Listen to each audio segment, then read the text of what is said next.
الحمدللہ وحدہ والصلاة والسلام علی من لا نبی بعدہ اما بعد۔ محترم سامعین، سنن نبی داود میں حسن درجے کی حدیث، نبی کریم صلی اللہ علیہ وسلم نے فرمایا، کسی مسلمان کے لیے جائز نہیں کہ وہ کسی دوسرے مسلمان کو ڈرائے، اسے خوف میں مبتلا کرے، اسے خوف زدہ کرے۔ یہ کسی دوسرے مسلمان کے لیے جائز نہیں ہے۔ صحابہ اکرام بیان کرتے ہیں کہ ہم ایک سفر میں تھے، ایک آدمی کی ایک رسی تھی، ہم نے وہ اٹھا لی، تو اسے جب وہ رسی نہ ملی تو وہ خوفزدہ ہو گیا کہ وہ کہاں چلی گئی۔ تو اس موقع پہ نبی صلی اللہ علیہ وسلم نے فرمایا تھا کہ تم میں سے کسی مسلمان کے لیے جائز نہیں کہ وہ دوسرے مسلمان کو خوفزدہ کرے، اسے ڈرائے۔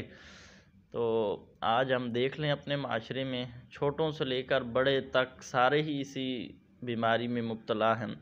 چھوٹے بچوں سے لے کر تربیت نہیں ہوئی، بچے سکول میں جاتے ہیں، کسی کی بک اٹھا لی، جی ہم نے مذاق میں اٹھائی ہے، کسی کی پینسل اٹھا لی، وہ خوفزدہ ہو جاتا ہے، پتہ نہیں میری کتاب کدھر چلی گئی ہے، میری پینسل گم ہو گئی ہے۔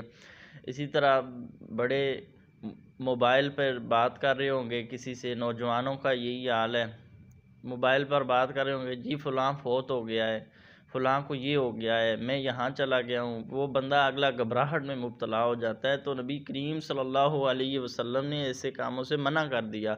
آپ فرماتے ہیں کسی کے لیے جائز نہیں ہے کہ وہ اس دوسرے کو خوفزدہ کرے، اسے خوف میں مبتلا کرے۔ اس طرح کسی کی کوئی چیز، کپڑا، جوتا وغیرہ گم کر دینا، بعد میں بتا بھی دینا، وقتی طور پر تو وہ کافی زیادہ ٹینشن کا شکار ہو جاتا ہے، تو ایسا نہیں کرنا چاہیے، اپنی اصلاح کرنی چاہیے۔ ان چھوٹے چھوٹے احادیث اور اعمال پہ ہم ہی عمل کرنے کے لیے آئے ہیں، اور انہی اعمال کی وجہ سے بندہ جنت میں چلا جاتا ہے۔ کسی عمل نیکی کو چھوٹا نہ سمجھیں، رسول اللہ کی جو حدیث ہے اس پر عمل کرنے کی کوشش کریں۔ اللہ ہمیں عمل کرنے کی توفیق عطا فرمائیں۔ السلام علیکم۔